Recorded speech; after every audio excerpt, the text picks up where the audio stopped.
ईमानदारी से कर चुकाने वालों को प्रधानमंत्री नरेंद्र मोदी की सौगात।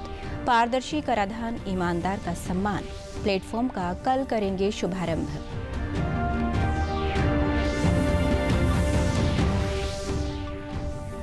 सुशासन सहयोगियों का प्रदेश में 5वां बैच शुरू। मुख्यमंत्री मनोहर लाल ने बैठक लेकर सरकार की योजनाओं और कार्यप्रणाली की दी जानकारी।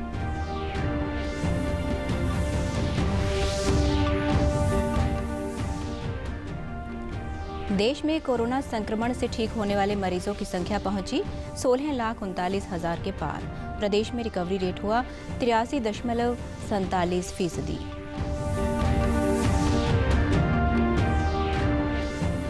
और देश भर में धूमधाम से मनाया जा रहा है जन्माष्टमी का पर्व। राष्ट्रपति प्रधानमंत्री के साथ प्रदेश के मुख्यमंत्री ने दी बधाई।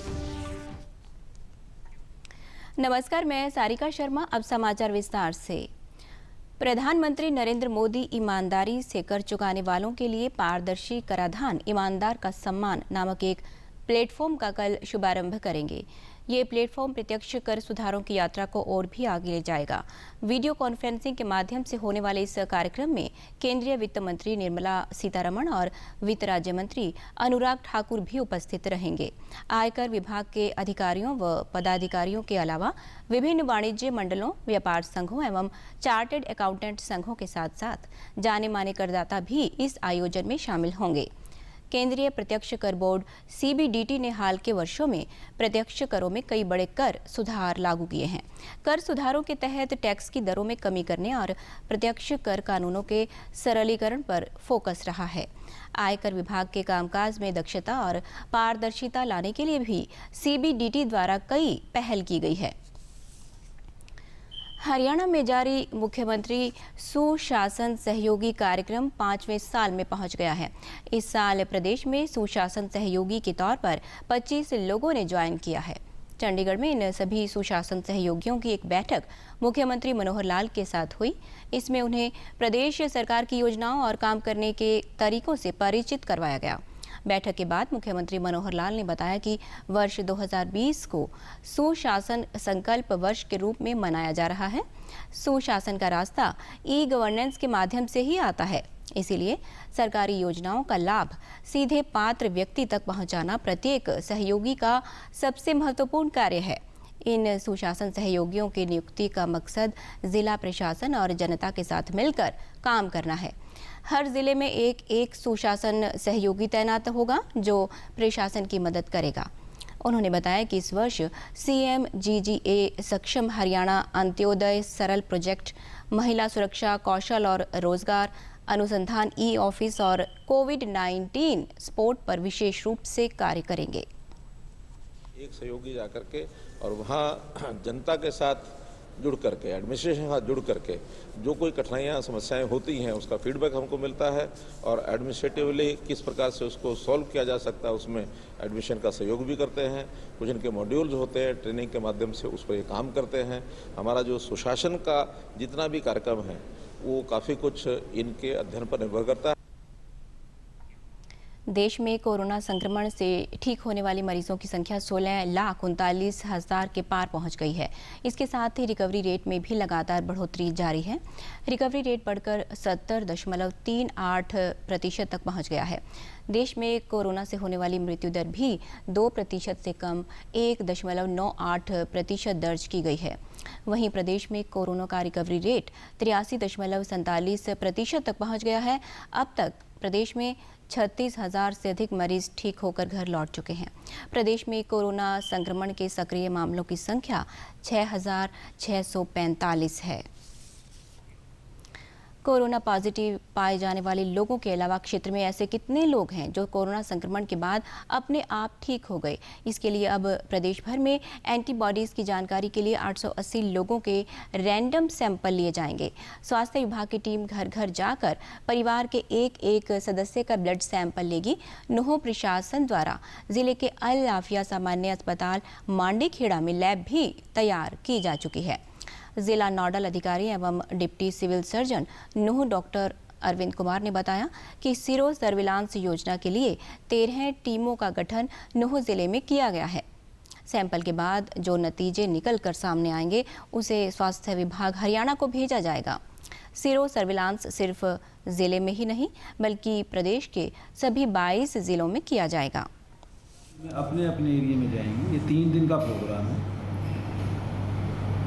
लगभग 1000 लोगों के सैंपल लिए जाएंगे, खून के सैंपल लिए जाएंगे, इसमें ब्लड सैंपल लिया जाता है और उसमें टेस्टिंग होती है कि कितने लोगों में एंटीबॉडीज बन चुकी है। तो हमारे हरियाणा में लगभग 22 ज़िले हैं। 22 के 22 ज़िलों में इतनी ही तादाद में इस तरह से ही सैंपल लिए जाने हैं और वो देखा जाएगा कि भाई कितने लोगों में एंटीबॉडीज बनी है। रैंडम सैंपलिंग होनी है तो उन सैंपलों से जांचा जाएगा। इस पे फिर एक रिपोर्ट तैयार होगी इस महीने के अंत तक, सरकार द्वारा की जाएगी, हरियाणा सरकार द्वारा। उसके बाद इसमें क्या निकल के आता है वो बाद में बताया जाएगा। आज देश भर में जन्माष्टमी का पर्व मनाया जा रहा है। मथुरा और वृंदावन से लेकर देश भर के मंदिरों में पर्व के लिए विशेष तैयारी की गई है। इस बार भले ही कोरोना के कारण मंदिरों में भक्त अपने आराध्यों के साक्षात दर्शन नहीं कर पाए, लेकिन ब्रज के लाला के स्वागत में कोई कमी नहीं दिख रही है। राष्ट्रपति रामनाथ कोविंद ने देशवासियों को जन्माष्टमी की शुभकामनाएं दी। अपने संदेश में राष्ट्रपति ने कहा कि निष्काम कर्म के अपने संदेश में योगेश्वर श्री कृष्ण ने परिणाम की चिंता किए बिना कर्म पर ध्यान केंद्रित करने का आह्वान किया है। ये भावना हमारे सभी कोरोना योद्धाओं के कार्य में झलकती है। ये पर्व सभी के जीवन में स्वास्थ्य और समृद्धि का संचार करे। प्रधानमंत्री नरेंद्र मोदी ने भी देशवासियों को जन्माष्टमी की शुभकामनाएं दी हैं। उन्होंने लिखा कि सभी देशवासियों को जन्माष्टमी के पावन पर्व की बहुत बहुत शुभकामनाएं। जय श्री कृष्ण।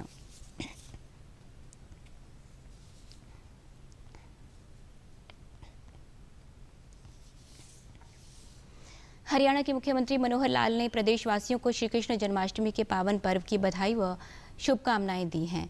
एक संदेश में मुख्यमंत्री ने कहा कि आप सभी को श्री कृष्ण जन्माष्टमी की हार्दिक शुभकामनाएं। भगवान श्री कृष्ण से प्रार्थना करता हूं कि समस्त देशवासियों का कल्याण हो और देश प्रगति व समृद्धि के पथ पर निरंतर अग्रसर रहे।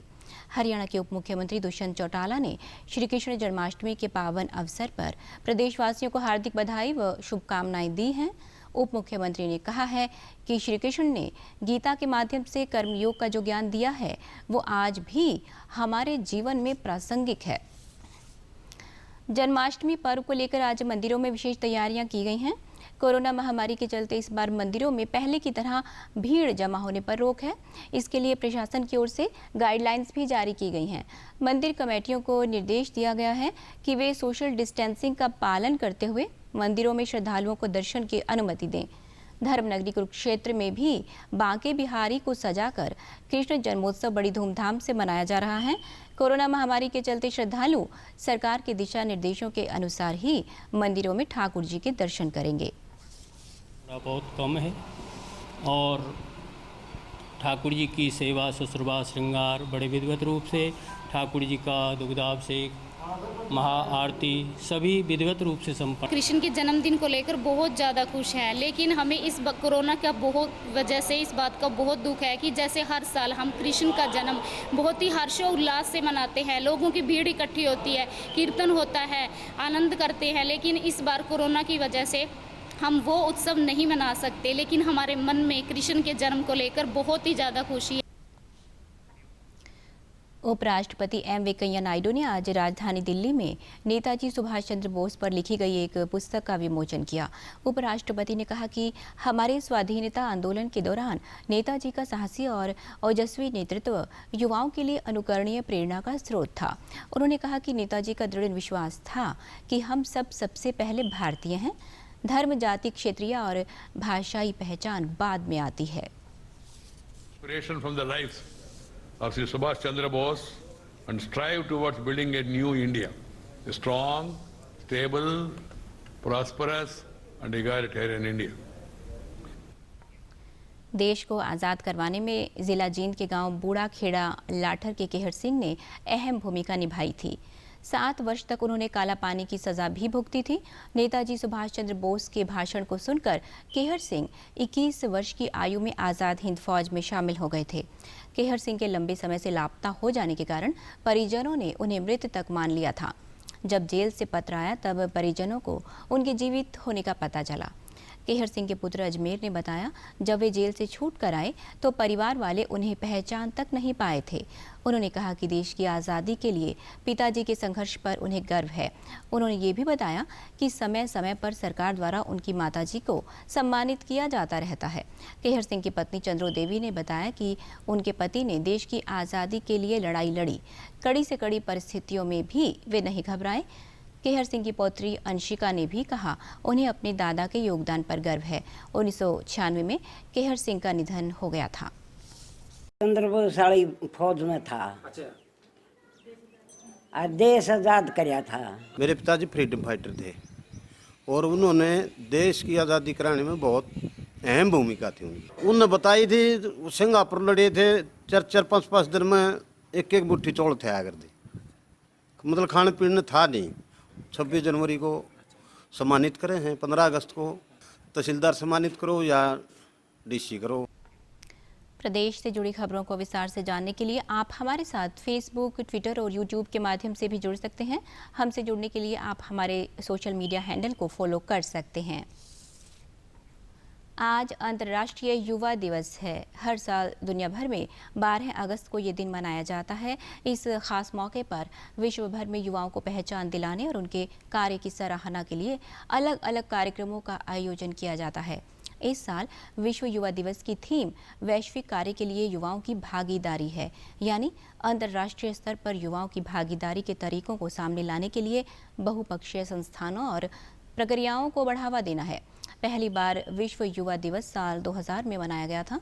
उपराष्ट्रपति एम वेंकैया नायडू ने अंतर्राष्ट्रीय युवा दिवस पर ट्वीट करते हुए कहा कि भारत एक युवा देश है। हमारे युवाओं ने विश्व में अपनी प्रतिभा और क्षमता का लोहा मनवाया है। समय की मांग है कि आज देश को हर क्षेत्र में आत्मनिर्भर बनाने के लिए युवा आगे आएं। नया भारत आपके लिए इनोवेशन और उद्यमिता के नए द्वार खोल रहा है। नए अवसर आपकी प्रतीक्षा कर रहे हैं। आज विश्व हाथी दिवस भी मनाया जा रहा है।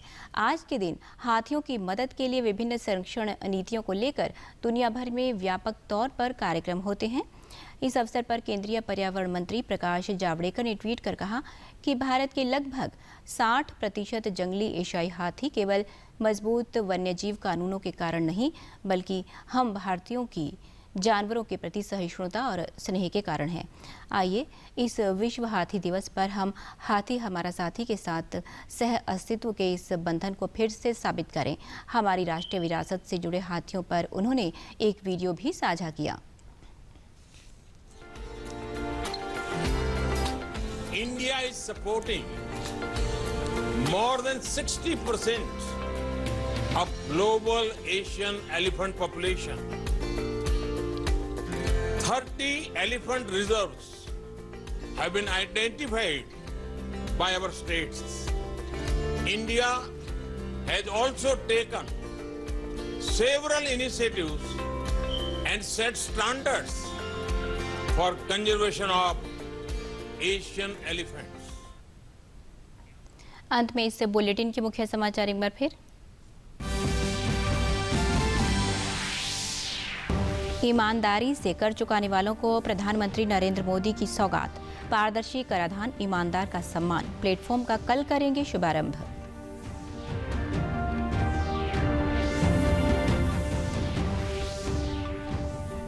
सुशासन सहयोगियों का प्रदेश में 5वां बैच शुरू। मुख्यमंत्री मनोहर लाल ने बैठक लेकर सरकार की योजनाओं और कार्य प्रणाली की दी जानकारी।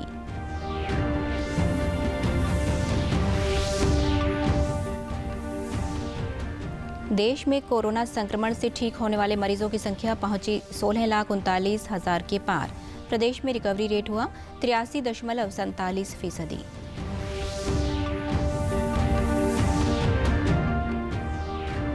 और देश भर में धूमधाम से मनाया जा रहा है जन्माष्टमी का पर्व। राष्ट्रपति प्रधानमंत्री के साथ प्रदेश के मुख्यमंत्री ने दी बधाई। समाचारों में आज इतना ही। नमस्कार।